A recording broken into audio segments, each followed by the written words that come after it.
तो ये बड़ी खबर इस वक्त की आपको बता रहे, बिहार चुनाव को लेकर नीतीश सरकार में हलचल। नीतीश सरकार ने उच्च जाति विकास आयोग बनाया है। और नमस्कार, मैं विमलेश कुमार और आप देख रहे हैं मेरा YouTube channel Vimlesh Kumar official.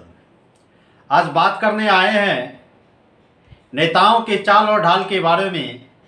आज बात करने आए हैं जाति और जाति के बात को बढ़ावा देने के स्टाइल में। आज बात करने आए हैं तू जातिवाद तो तू जातिवाद। आज बात करने आए हैं कि अगर उच्च जाति के लोग पिछड़े जाति के लोगों को ये कहते हैं कि तुम पिछड़े हुए लोग हो, तुम भूखे नंगे हो, तुम्हारी जाति तुम्हारी ओहदा ऊंची जाति के लोगों से नीचे है, तो सवाल जरूर पूछा जाना चाहिए कि अगर हमारी जाति, अगर हमारा बिरादरी तुम्हारे बिरादरी से नीचे है, तो फिर उच्च जाति के लोगों को इस भारतवर्ष में 10% क्षमा कीजिएगा आरक्षण का लाभ क्यों दिया जाता है। बात थोड़ा आरक्षण की थी, इसलिए मेरा आवाज लड़खड़ा गया।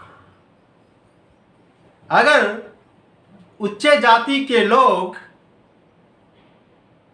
अपने आप को सुखी संपन्न और महान मानते हैं, तो एक बात बताइए, अभी के राजनेता उच्च जाति का आयोग का गठन कैसे कर लेता है।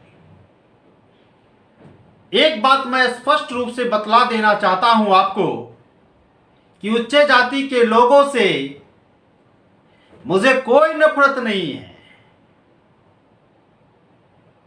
यद्यपि उच्च जाति के लोगों से मुझे दिल से मोहब्बत है।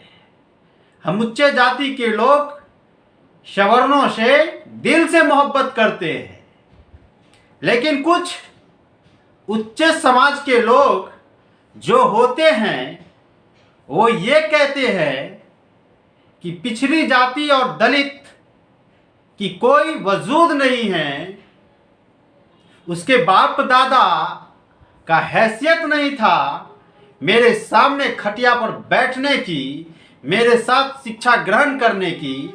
मैं उन लोगों से सवाल पूछना चाहता हूं जो लोग ये कहते थे कि जातीय जनगणना होने से पूरे देश का माहौल खराब हो जाएगा, पूरे देश में जातीय हिंसा हो जाएगा।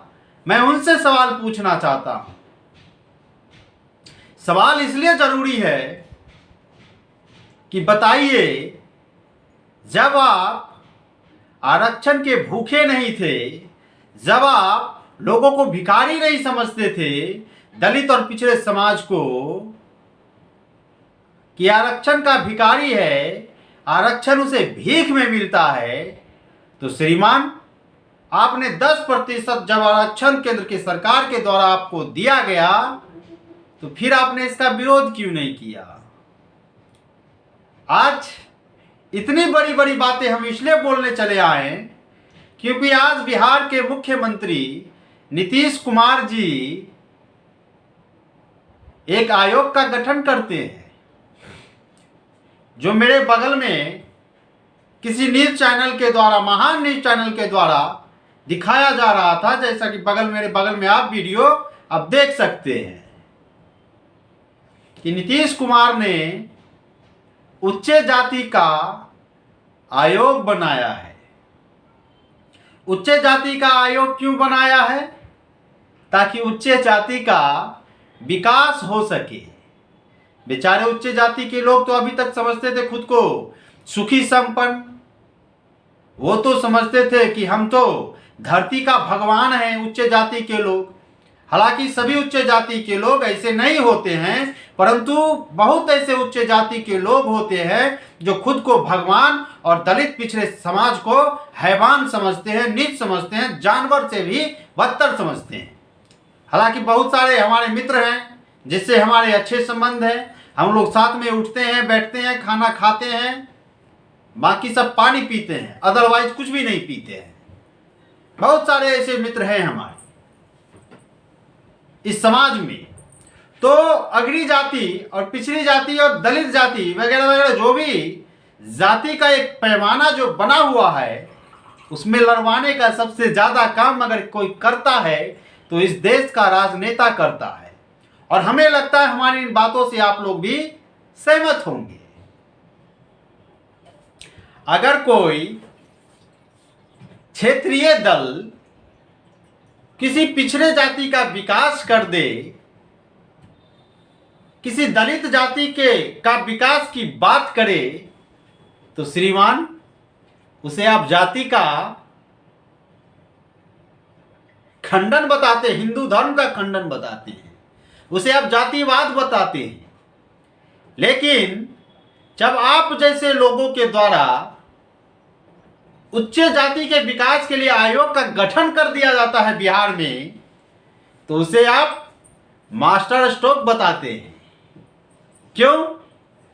क्योंकि अधिकतर जो न्यूज चैनल है वो न्यूज चैनल में सवर्ण समाज के लोग पदस्थापित हैं। ये मैं नहीं कह रहा हूं, ये आंकड़ा कह रहा है। इस देश का जो आंकड़ा आता है वो आंकड़ा बताता है। हमारी तो अपनी एक ही विचार है कि सभी जाति, सभी धर्म के लोग सिर्फ मानव जाति के हैं, बाकी कोई नहीं है।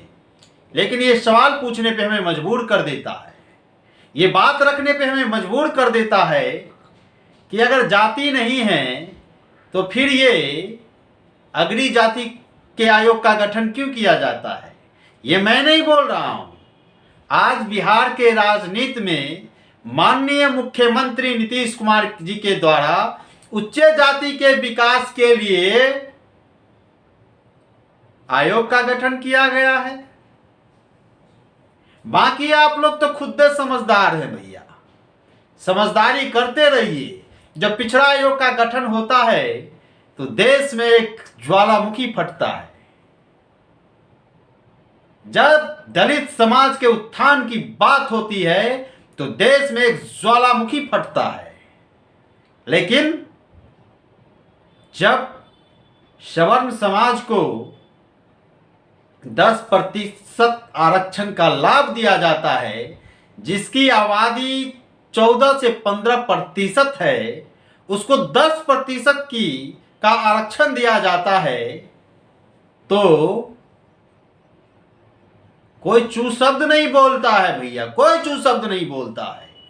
जिसकी आबादी 85% है उसको 49%, 49% आरक्षण का लाभ दिया जाता है, और जिसकी आबादी 14 से 15% है उसको 10% का लाभ दे दिया जाता है।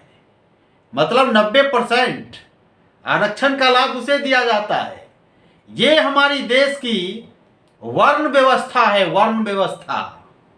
अगर आप इस चीज के लिए आवाज उठाइए तो आपको देश का गद्दार घोषित कर दिया जाएगा। अगर आप इस चीज के लिए आवाज उठाइए तो आपको जातिवाद का संज्ञा दे दिया जाएगा। अगर आप इस चीज के लिए आवाज उठाइए तो आपको हिंदू धर्म को छत बिछत करने वाला दुश्मन माना जाएगा, हैवान माना जाएगा। अरे साहब, ये दलित समाज के लोग, ये पिछड़े समाज के लोग आपसे क्या मांगता है? आपसे बस बराबरी का दर्जा मांगता है ना श्रीमान। अरे आपसे तो बस यही ना कहता है कि जिस थाली में आप खाते हो, जिस स्कूल में आप पढ़ते हो, जिस मंदिर में आप पूजा करते हो, वहां जाने का अधिकार मुझे भी दिया जाए। अगर वो अपना अधिकार मांगता है तो आपको तकलीफ क्यों हो जाती है? अगर कोई दलित समाज का लड़का घोड़ी पे चढ़ के शादी करने चला जाता है तो आपके समाज के जो ठेकेदार बैठे हैं उसको तकलीफ क्यों हो जाता है? हालांकि पूरे भारत में छिटपुट कहीं कहीं ये घटना होता है, मैं बतला दूं, हर जगह ये बात नहीं होता है, लेकिन कहीं ना कहीं तो होता है। वैसे मानसिकता के लोग तो होते हैं कि नहीं होते, ये बतला दीजिए। तो बात आज बस इतनी सी थी कि उच्च आयोग का गठन हो चुका है। आप लोग ताली और थाली बजाते रहिए, प्रभु श्री राम का गुण गाते रहिए और हौले हौले मुस्कुराते रहिए। क्यों? क्योंकि दलित और पिछड़े समाज के लोग आप अपने बच्चे को पढ़ाना ही नहीं चाहते हैं। दलित और पिछड़े समाज के लोगों को अगर ज्यादा पैसा हो जाएगा तो हवाई जहाज पे चढ़ के सुसु करने लगेगा, हवाई जहाज पे चढ़ के, लेकिन बच्चे को पढ़ाएगा नहीं। ये हमारे देश की व्यवस्था है साहब। इस व्यवस्था में पता नहीं समाज के लोगों को फायदा होता है कि नहीं होता है, ये मुझे नहीं मालूम, लेकिन इस देश के राजनेता को फायदा 100% 24 कैरेट सोने की तरह होता है। इस बात को आपको मानना ही पड़ेगा। इसी के साथ